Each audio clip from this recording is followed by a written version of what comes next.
नमस्कार दोस्तों, हम स्वागत करते हैं अपने चैनल एसएस सिस्टर्स में।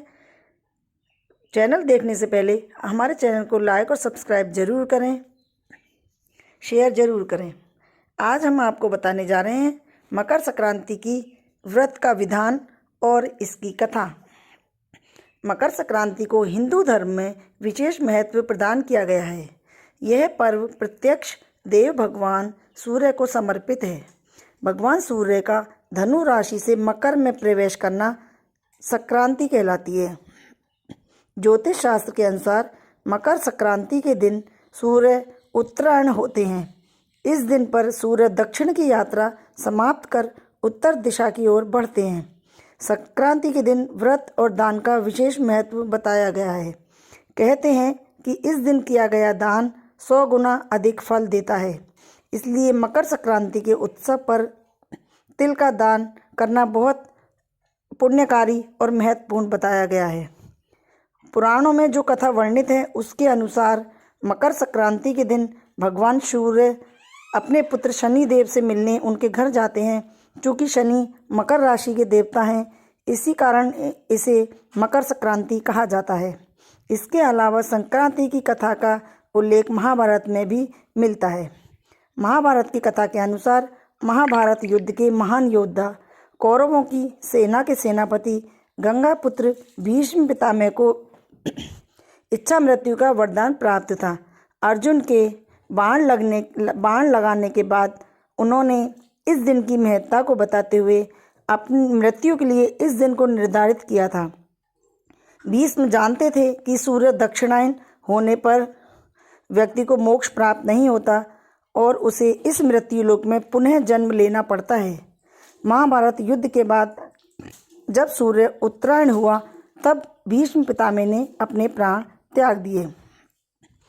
इसकी एक बहुत प्रचलित कथा है। प्राचीन काल में बब्रुवाहन नाम का एक राजा था। वह बड़ा धर्मात्मा और दयालु था। उसके राज्य में हरिदास नाम का एक ब्राह्मण था। हरिदास बड़ा तपस्वी था। उसकी पत्नी का नाम गुणवती था। वह बहुत ही सुशील और धर्मवती थी। गुणवती पतिव्रता और भगवान की बड़ी भक्त थी। गुणवती ने अपने जीवन में सभी देवी देवताओं की उपासना की। एकादशी, महाशिवरात्रि तथा जन्माष्टमी आदि सभी व्रत विधि विधान से करती थी। यथाशक्ति दान पुण्य भी करती थी। अतिथि सेवा से वह कभी विमुख नहीं रहती थी। इस प्रकार जीवन भर वह धर्मपरायण रही। वृद्धावस्था में जब उसका देहांत हुआ तो धर्मराज जी के दूत उसे आदरपूर्वक धर्मराजपुर ले गए। धर्मराजपुर में सुंदर सिंहासन पर धर्मराज जी के भगवान विराजमान थे। उनके पास ही चित्रगुप्त का भी स्थान था।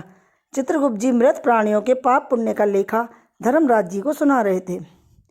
गुणवती भयभीत हुई वहां नीचे मुंह करके खड़ी हो गई। चित्रगुप्त जी ने उसके पाप पुण्य का ब्यौरा धर्मराज जी को दिया, जिसे सुनकर धर्मराज जी को प्रसन्नता हुई, किंतु कुछ उदासी उनके मुखमंडल पर छा गई। यह देखकर गुणवती ने पूछा, हे देव, मैंने अपने जीवन में कोई दुष्कर्म नहीं किया, फिर भी आपके मुख पर उदासी क्यों है? कृपा करके बताएं। धर्मराज जी ने कहा, हे देवी, तुमने सभी देवी देवताओं को व्रत आदि से संतुष्ट किया है, लेकिन मेरे नाम से तुमने कुछ भी पूजा पाठ या दान पुण्य आदि नहीं किया। यह सुनकर गुणवती ने धर्मराज जी से क्षमा याचना की और कहा कि मैं आपकी उपासना नहीं जानती थी। कृपा करके वो उपाय बताइए जिससे सभी मनुष्य आपकी कृपा के पात्र बन सकें। यदि मैं आपके मुख से आपके भक्ति मार्ग को सुनकर मृत्यु लोक में वापस जा सकूं तो आपको संतुष्ट करने का प्रयास अवश्य ही करूंगी। धर्मराज जी ने बताया, मकर संक्रांति के दिन जब सूर्य उत्तरायण में प्रवेश करते हैं उस दिन से मेरी पूजा शुरू करनी चाहिए। पूरे 1 साल तक मेरी पूजा करें और मेरी कथा सुनें।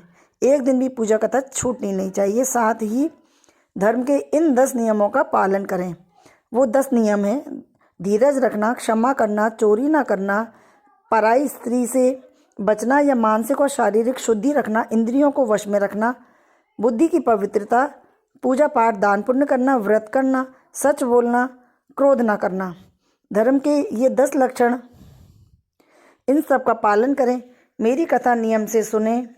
दान पुण्य और परोपकार करते रहें। वर्ष भर बाद मकर संक्रांति आवे तब इस व्रत का उद्यापन करें। अपनी सामर्थ्य के अनुसार मेरी मूर्ति बनवाकर विधि विधान से प्राण प्रतिष्ठा करवाकर पूजन और हवन करें। साथ ही चित्रगुप्त जी की भी पूजा करें। काले तिल के लड्डू का भोग लगाएं। ब्राह्मण भोजन करावें। बांस की टोकरी में 5 सेर अनाज दान करें। इसके अलावा गद्दा, तकिया, कंबल, चप्पल, लोटा तथा आदि वस्त्र देने चाहिए। हो सके तो गाय का भी दान करें। धर्मराज जी की बात सुनकर गुणवती ने विनती की, हे प्रभु, मुझे फिर से मृत्यु लोक में जाने दें, जिससे मैं आपके व्रत को करूं और इस व्रत का प्रचार भी लोगों में कर सकूं। धर्मराज जी ने इसके लिए सहमति दे दी। गुणवती वापस जीवित हो गई।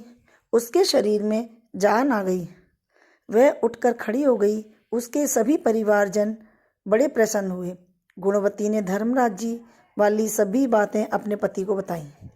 उसने कहा, हम धर्मराज जी का व्रत अवश्य करेंगे और धर्म का पालन भी करेंगे।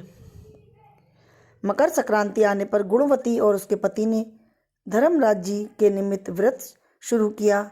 1 वर्ष के बाद विधि विधान से इस व्रत का उद्यापन किया। इस व्रत के प्रभाव से उन्हें धर्मराज जी की कृपा प्राप्त हुई और उन्हें मोक्ष तथा स्वर्ग की प्राप्ति हुई। जय बोलो धर्मराज जी महाराज की जय। Thank you friends. प्राप्त